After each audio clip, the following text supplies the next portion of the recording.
Hello, listeners, and welcome to the Dark Hour Podcast, Episode 1, featuring the author of The Wrath of the Undead, Eric Moreno, and his illustrator, Diego.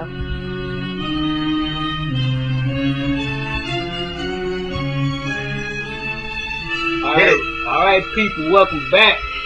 In case it's the first time tuning in, it probably is because it's our first podcast. It's your boy, Lunatic, aka Diego. I'm the artist on The Wrath of the Dead. I'm here with the author, Eric Moreno. What's up, guys? What up, what up? It's probably going to be a terrible podcast, and we apologize at first, but fuck it. Listen to it anyway.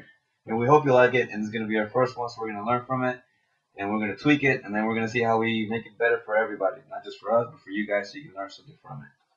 Yes, sir, yes, sir. So, we popping our cherry with this one, but we going to see. Hopefully, y'all enjoy it. So, let's get right to it, man. What you want to talk about, man? All right, let's start off with the first question. Let's see. Who we are. So, who we are a new publishing company. The first book we have out right now is my book, Wrath of the Undead. And I figured before we publish anybody else's book, we got to be able to know what the hell we're doing. So that's kind of what we're doing right now with my book. We're figuring out the ropes. We're looking at the ins and outs of the publishing business.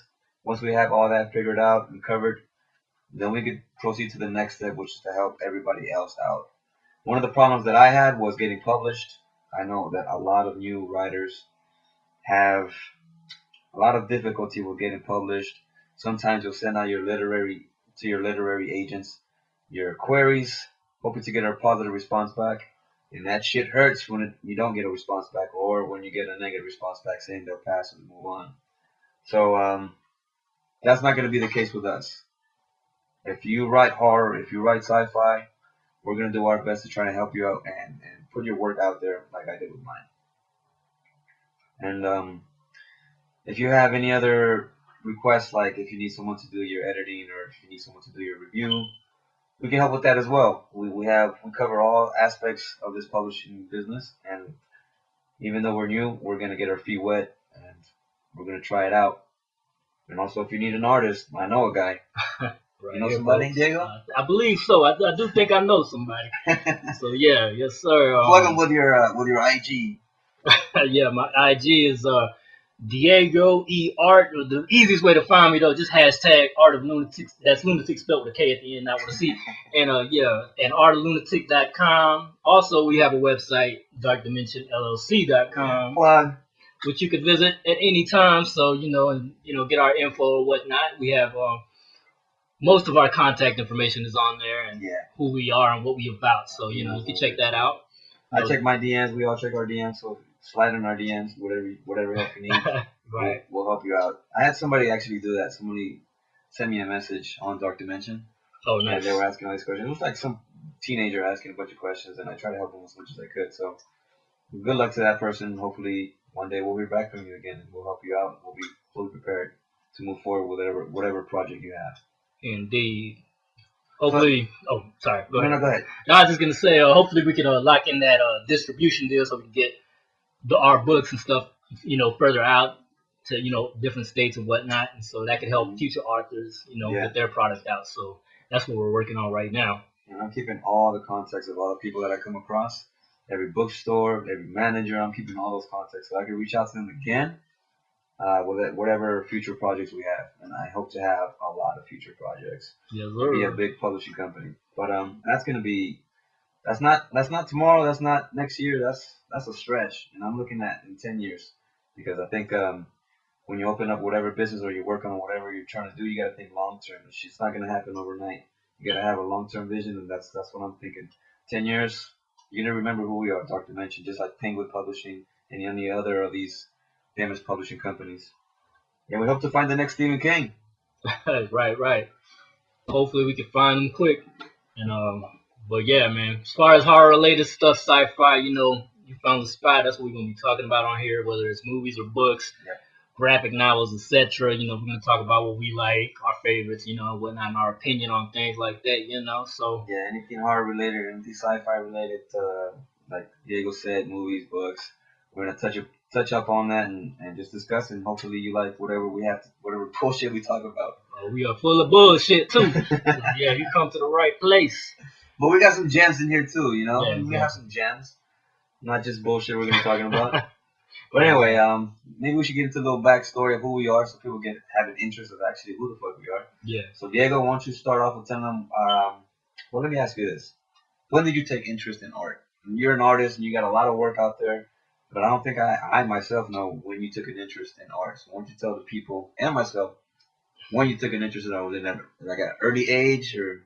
Yes, sir. Were you drawing Power Rangers? I was a wee lad when I started. Nah, man, I was probably in Colombia when I got into it, man. It was weird because it's like my nanny. I had a nanny and shit, right? And she used to like trace the Conan the Barbarian, like the Betamax. You know what I'm talking about? Like the fucking. And she would trace that shit, and I thought she was drawing. I didn't know better, you know what I mean? And that shit was like magic to me, you know what I mean? So I would always. What age was that? I was probably about. I believe 4 or something. It was probably before. Yeah, I was definitely 4. It was before I moved. Yeah, we lad. What part of Colombia? I was in what they call Tuluá, Lavalle, which is close to Cali, Colombia. If anybody's familiar with that, you know, from Narcos, if you're watching that, you know what I mean. Yeah. So I was about an hour away from that, and but yeah, when I lived down there. But yeah, that's what got me into it, man. That shit looked like magic to me, so I wanted to do it. And then when I came out to the States, you know, I got into that Ninja Turtle shit, you know, because that was what was big out here. And I remember the Ninja Turtles. Yeah. I couldn't draw Ninja Turtles for the life of me. But I like to draw too. That's like the first thing I learned to draw, actually, man. Was Ninja Turtles. Yeah. You just recently did a piece on Ninja Turtles, right? Right. Yeah, I just came back to it, man. I was kind of scared to get back into it. I was like, I don't know, man. It came out good, though. I liked it. Appreciate that, man. Yeah, it was good. It was cool to go back to my, you know, my origins. Yeah. So you were drawing like throughout your whole teenage and adult life, or is something you just went back to doing again? Yeah. I went back to doing it because I was a teenager. Once I got to my teenage years, that's when it kind of fell off. You stopped drawing, right? Kind of, yeah. I mean, I would do it a little bit, you know, at school or some shit on paper, but right. Just like, you know, I thought I was too cool, you know. Right, yeah. And I was in them streets, you know what I mean? So yeah, the street life took over. Yeah. So I lost interest, and then my new interest became music though. So I was doing music, I was doing a little rap thing, the battle shit, you know. So I did that. But what got me into it back was just like in 2009, man. I was unemployed. Yeah. And I was getting unemployment, and I just got bored, and I was listening to podcasts. Shout out to Spill.com, who are now doubletoasted.com. They're the ones who got me into doing fan art because they would tell these crazy stories, right? Yeah. And I was like, they were so funny that I would just have to like do fan art. You know what I mean? That's literally what got me back into it, which is weird. Also, what got me back into it was I worked at Activision, Vivendi, when I was Vivendi, and they were testing X-Men. No, it was Marvel Alliance 2, and I got to test that. And I didn't know the backstory back then. It was the Civil War thing. You know, they made a movie out of it. But back then, I didn't know. So all the geeks and shit there, they were like, you know, they were putting me up on knowledge. They were like, yeah, man, read the wikis and all that. And I was like, all right. And then that got me into doing, you know, comic book art. Oh, nice. So that's all the little things, I guess, that played into it, man. So ever since then, you've just been drawing, huh? Yeah, I got back in community college, went to study graphic design, and that also got me into it. I took a mandatory drawing class. Yeah, and I thought I was too good. I was like, man, I know how to draw already. You know what I mean? But I'm self-taught, you know what I mean? Every artist, you know, thinks like that. Yeah. But it was actually cool, though. And I think it's helpful, right? It is helpful. You need the basics and shit. Yeah. Because they don't really teach you how to draw, but they give you good pointers. You know what I mean? Like, they'll tell you some techniques. And those techniques is actually what helped me do realism art because the teacher was a realist art. And even though I didn't see his artwork, I don't even know how to do it. He told me that. But he gave me some cool pointers, and I took that. And that's how I got back into that. Nice. Yeah, because I didn't know how to do realism art prior to that. I'd always tried, but I didn't know. When you say realism art, that's like describe what you mean by realism art. What is that? It's like when you make something that's almost like it looks like a picture, almost like like Scarface. I get you. Like that's realism art, or I think they call it something else, but that's a little different than like a comic book art. Yeah, because comic books are, you can see the lines and shit. It's like cross hatching and everything. With realism art, it's really about just trying to make it as real as possible. Kind of like a portrait. Yeah, like a portrait. So that's the difference between that. Oh, okay. So I mean, there's cartoon style, there's anime style. I don't do the anime thing; it's just not my style. But every artist has their own style, right? Yeah, exactly. What would you say is yours? Is it realism or? A little bit of both. Comic book, American comic art mixed with realism. Because I like realism, but honestly, sometimes that shit just takes too long. I just write this comic book shit because it's quicker, It takes a lot of patience to do realism. Now I've seen your IG page. You got a lot of pieces out there. What piece is your favorite? Would you say like you take great pride in that one piece? It's like asking me what my favorite child is. Nah, I don't got no Tim but that I know of. Yeah. But nah, I don't know, man. That's a difficult question, man. I don't know. I couldn't say 'cause there's so many pieces. All right. That's cool. No worries. All right, let's touch up on Eric. Who is this guy? Easy. On what got me into writing? Actually, I don't know. I don't know what got me into writing. But the funny thing is, I was at my parents' house and my aunt, she was over and she lives in Canada, so she was spending the weekend and we're catching up and talking about my book, and then she made a comment to my mom and she said, "Do you remember when he was a kid and he used to write in this little book and then he used to draw pictures? Nice. He's had it since he was a kid." And I completely forgot that I used to do that. I think I was like 7 or 8. But I had a little book, a little sketchbook, and sometimes I would write and I would do little stories.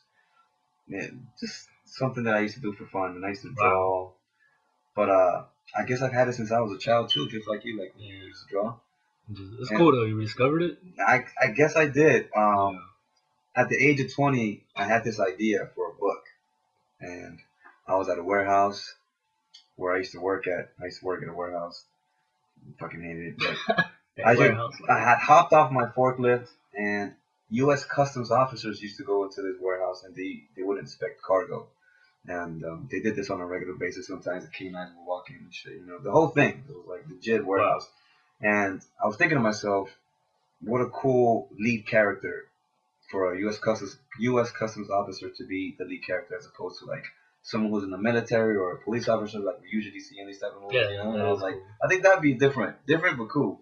Give him some type of military background or something like that. So I love that. Yeah, military mixed with horror is awesome. Yeah, I love that. So that's kind of where the idea for my book started. I was like, what if a zombie outbreak were to happen right now? This U.S. Customs officer was here.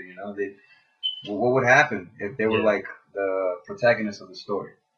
So that's where the idea started. And that same day, I wrote a full page.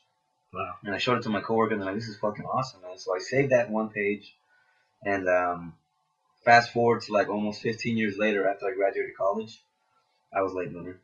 After I graduated college, I found that page after I was cleaning on my computer and I was cleaning on my USBs, all that stuff. I was cleaning everything out, and then I found that one page and I read it. And I told myself, damn, this is actually pretty fucking good. So after I was done with college, I mean, what else do? Like, you have a job, but after you come home, which is what I was used to, I would come home after work and do my homework or study or prepare for a test. But once college was done, I had nothing else to do, so I figured, let me write. So that's what I did. I pulled up that one page and I just kept writing and writing. And every day after work, I come home and I would just write. But it was fun to me. It wasn't a job. It wasn't something like I felt like I had to do. It was just fun. It was like a hobby, I guess you could say. So that's what I did every day. And before I knew it, I had chapters of it. Wow. And I felt like I had to do something with it. So that's when I was getting ready to make the book, and I was sending out these queries that you have to send out to these literary agents.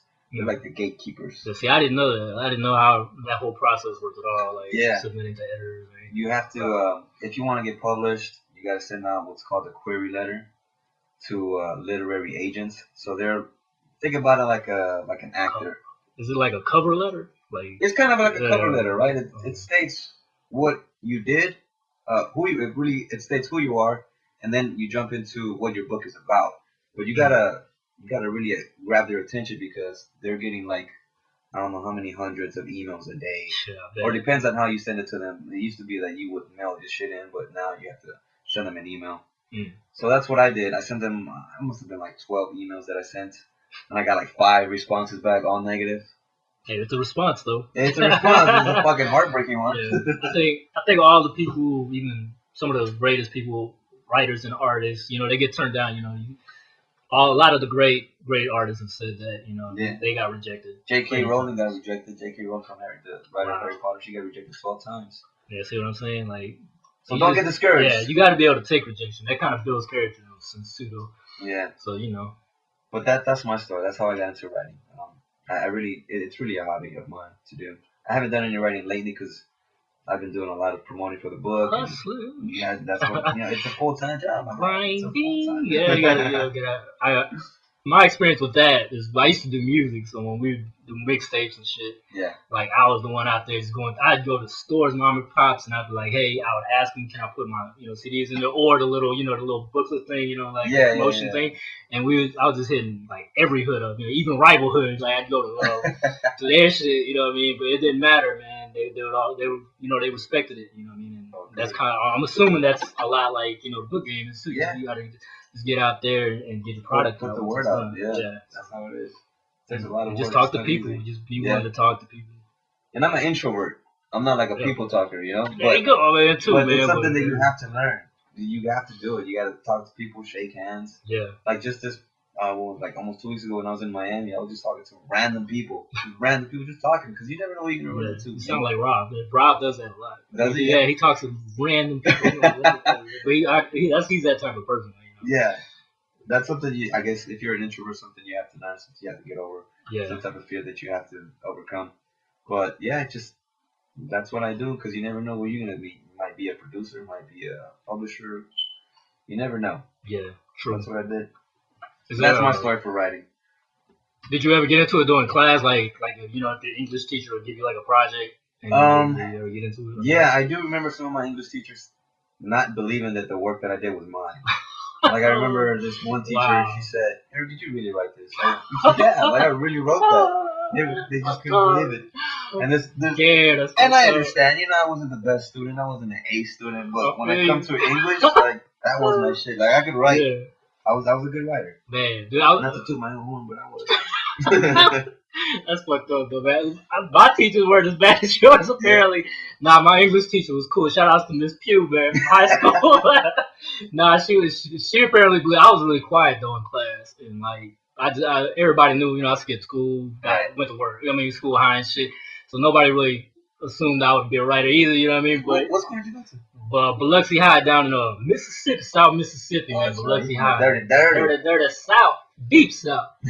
But, yeah, man, she would give us projects, but she was cool because how people are shy about writings and having to fucking read it out loud and shit in front of the students. Yeah, I hated that. So she knew that, so she wouldn't make us do that shit. You know what I mean? So I was like, all right, it kind of gives you more freedom when you all right, say shit for everybody. So I would just get down and write on whatever little projects she did. But she was like, you're a B student, you should. She would help me like when I missed shit. Yeah, so she was real cool. She was a real nice teacher there. No, but yeah, she believed in me. But my senior English teacher didn't. She was like, this motherfucker's a fuck up, man. But she wasn't even trying to help me.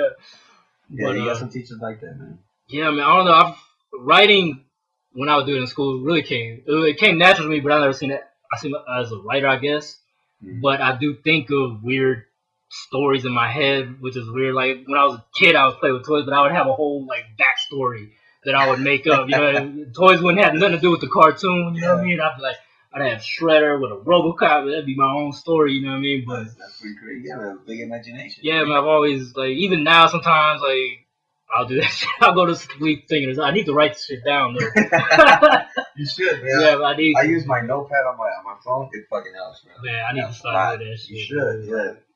Cause I just be thinking of crazy shit. But I have this idea though. It's like it has to do with artificial intelligence and a futuristic story. That's I like it. Yeah, it's cool though, man. It's kind of Blade Runner-ish, if you will. So yeah. So that's all the details I'm getting out about that, but that's what I'm brainstorming right now. That's pretty cool. So yeah. But yeah, back to what I was talking about, which will lead to how we started working together. Yeah. A little segue to how we started working together, right? Yeah. So when I was working on my book, I had reached out to Diego, who I know through my good friend Robert. Shout out to Bacon.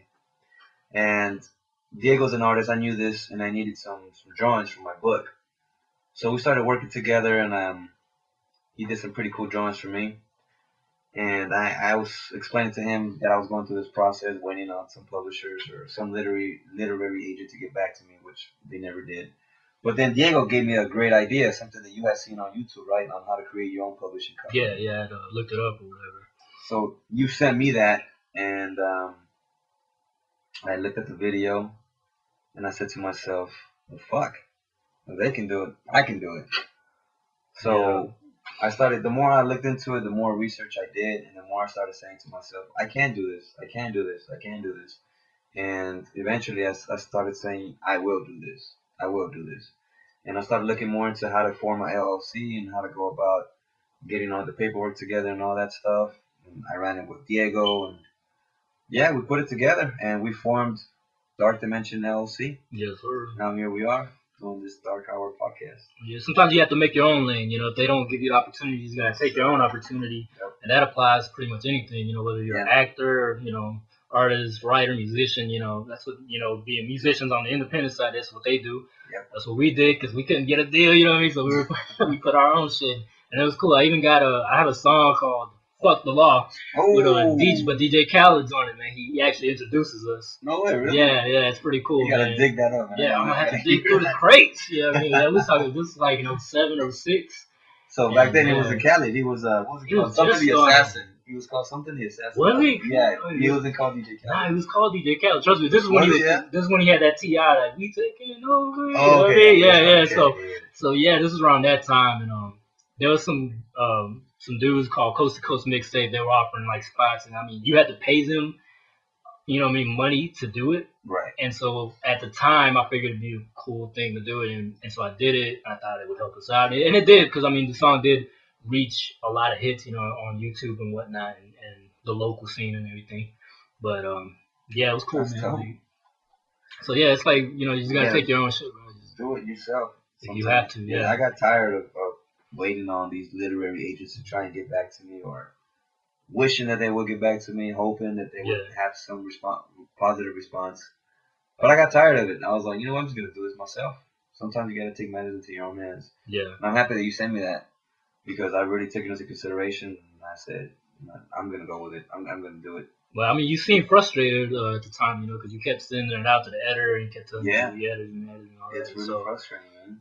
I was like, and this whole publishing thing, it had its pros and its cons, and I'm a Libra, so by nature, I always try to make the right decision. It takes a long process in itself sometimes, but I was like, I'm just gonna do it. What's the alternative? Shit doesn't go right. Fuck it. At least I can say that I did it. Yeah, you say you tried, and exactly. But you believe in yourself, you believe in your product, and other people don't believe in it. Yeah. So I mean, the boy over here got shit up from Southern California to North California to the MIA, and we're trying to get it everywhere else. So exactly. And we got some work to do still. I saw some Barnes and Nobles out here that don't carry my books. So after this podcast, we about to take over. Yeah, we're gonna go and get them up like gangsters. All right. So what you want to talk about now, man? You want to talk about them books and fictional books out there. You want to talk about the movies? Nah, man. There was one thing I want to talk about. I was kind of excited about, man. It is movie and book related, and it was Stephen King's adaptation of what's it called, Dr. Sleep. Oh man, I love that movie. Which when Dr. Sleep was announced, I didn't know anything about. I didn't know The Shining had a sequel, but I think you sent me the link. And you were like, hey, it's a sequel to The Shining. I was like, what? Yeah. I was like, have you seen? I was like, man. As soon as I was blown. My mind was blown by the trailer. I never expected that. But at the same time, I was a little reserved. I was like, I don't know. The Shining, it's classic. Stanley Kubrick. Yeah, Stanley Kubrick for real though. But I did read that the director had good movies under his belt. That's positive. It's good. But yeah, I finally watched it, man. It's good, huh? It's better than expected, man. I did not expect that, man. It was like, I think even your boy Stephen King had to give props to the original Shining. He did, I think. Yeah, finally, after he's been talking mad shit, like he made his own movie. I think he was butthurt that his script didn't get used. Yeah, he wrote it. He wrote his own film adaptation of it. Yeah, I was actually watching a video about that last night because Stanley Kubrick didn't want to use these screenplays. Yeah, I was like, wow. But I seen his angle. Stanley wanted to go for a more mysterious angle, Lovecraftian style, if you will. If you're not familiar with Lovecraftian, it's Lovecraft he would write space horror, cosmic horror, what they call it. But his thing was he would never fully explain everything. He would just leave it to the mystery. You know what I mean? And so that would create the horror because you're scared of what you don't know. I haven't read his books personally, but I know of the author and I know his whole thing. I do plan on reading some of the stuff because I like that kind of stuff. But that was Stanley Kubrick's influence too on that, because he wanted to leave the mystery. That's why he didn't want to explain anything like Stephen King did, which I think he explained his, how Jack in the novel, I guess, is more normal. Yeah. When he starts off, he's not crazy like Jack Nicholson. Yeah, Jack Nicholson, he's already off. You see, That's yeah, for real. He's like, when they're driving, he's like, you can see he's like irritated by the kids and his family. You can just see it. I was like, this man's about to snap. So there was already something wrong with the family. You know what I'm saying? But in the book, I guess it's different. I haven't read it, to be honest, but from what people, I've heard people saying everything. So yeah, so there was a lot. Those were some of the differences. What do you think about the guy that plays Jack Nicholson in the movie Doctor Sleep? That's E.T., bro. Did you know that? That's the kid from E.T., Henry Thomas. That's him, for That's real? him. Yeah, I didn't know that either at first. I was like, what? He tried. He tried, yeah. I mean, he had the whole crazy psycho look to it. Yeah, he tried to do his little accent. Little voice thing, but it is what it is, I wonder how it would have. I mean, I like the movie. I think it's a great movie. Yeah. A great underrated horror movie. But I wonder how it would have been if it had been directed by Stanley Kubrick himself. That would have been crazy. Yeah. Like, it probably would have had the same type of vibe. Did he even do sequels, though? I'm not sure. I don't think he did. Yeah, I don't know. We'll touch upon that on the next podcast. Exactly. We'll have to do our little research. But yeah, that was a really good movie. I'm sad that I didn't go see it at the theater. Me too, man. But I didn't. No, I was like, I don't know. It didn't feel like a theater movie. I know it did. It looked from the trailers didn't sell the movie completely to me either. Yeah, it didn't. Something about it was just like it felt smaller, I guess. Mm-hmm. I don't know. The cinematography, it just didn't capture the cinematography of the actual movie well.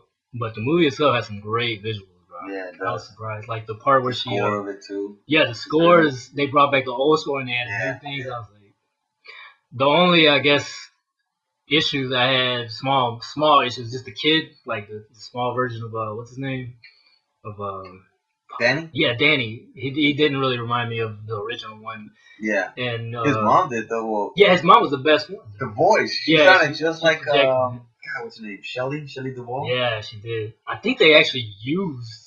You think so? Voice I wouldn't be surprised. Yeah, I think they did on one take or something. but then what's his name? The dude that Scatman from the original Shining, the guy that man, dude, I was like, I wasn't expecting that shit. He sounds and looks a lot like the dude. I was like, wow, that was awesome. Like they picked a good actor for that. Good movie. So I guess we recommend, if you haven't seen it, go see it.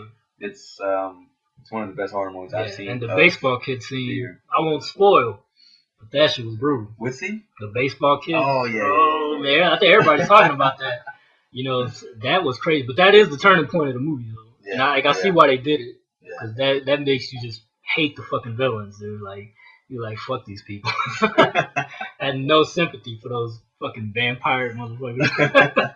It kind of had like a little Twilight feel to it, the whole vampire thing. Twilight?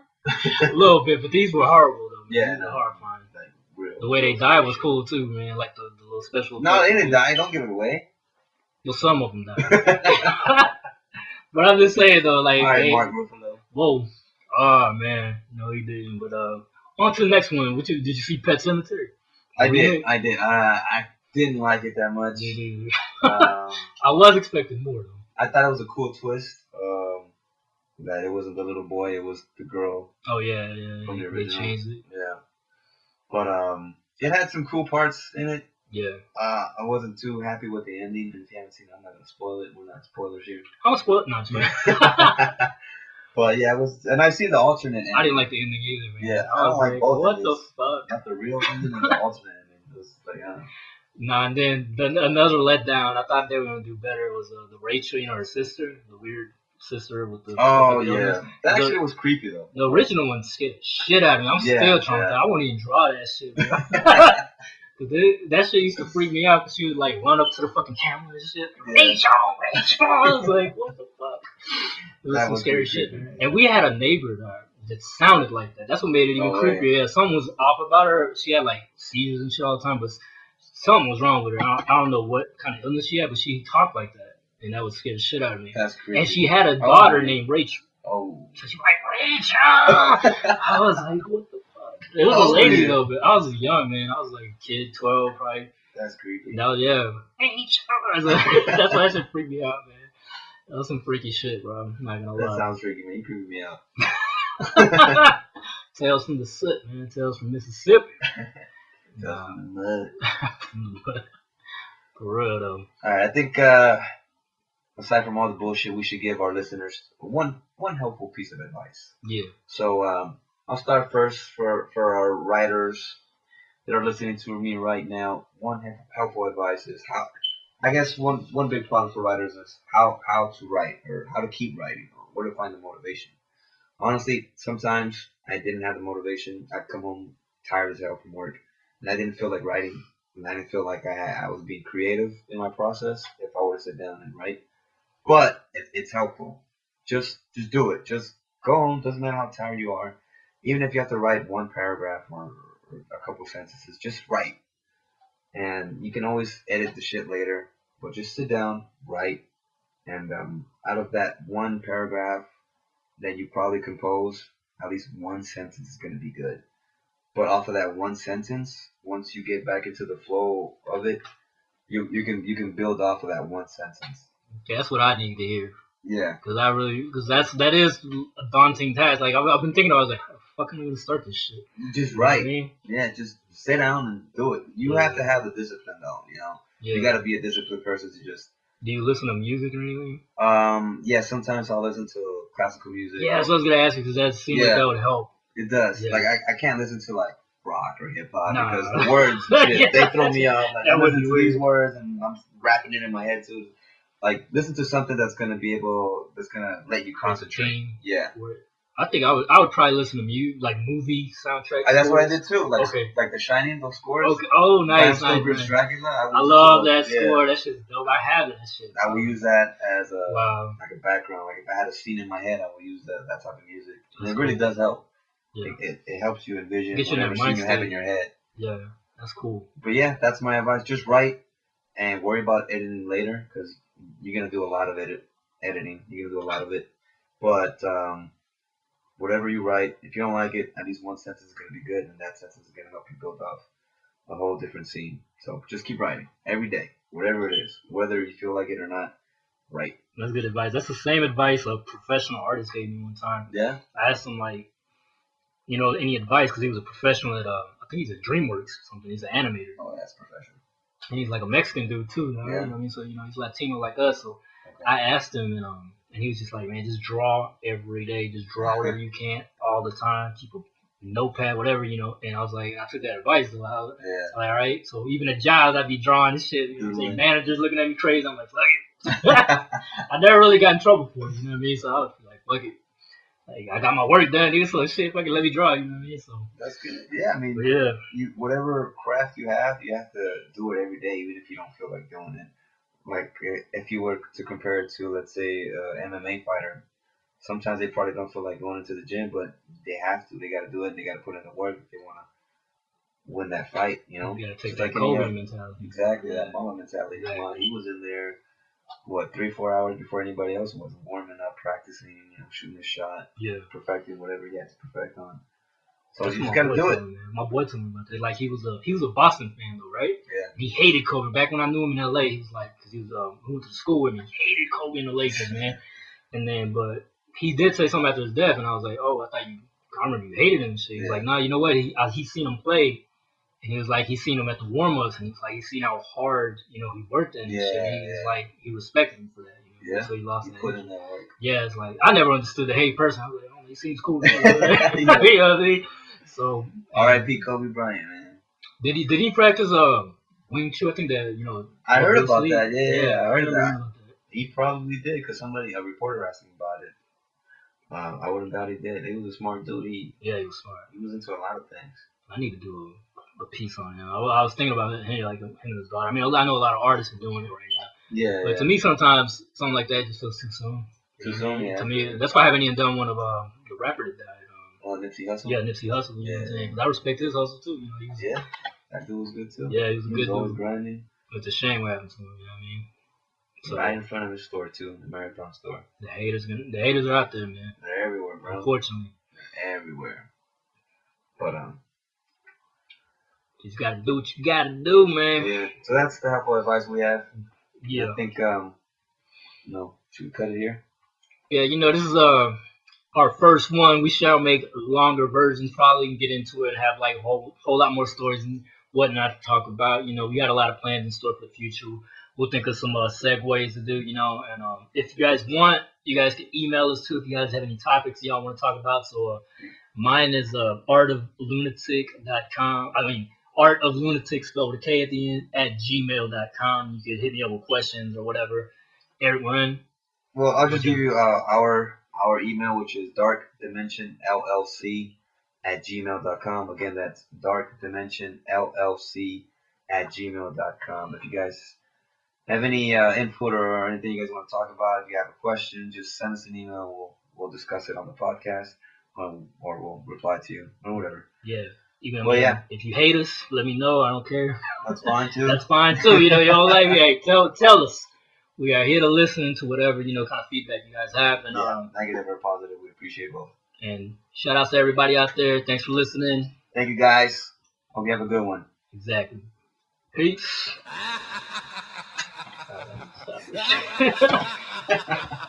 What the fuck about? All right, man.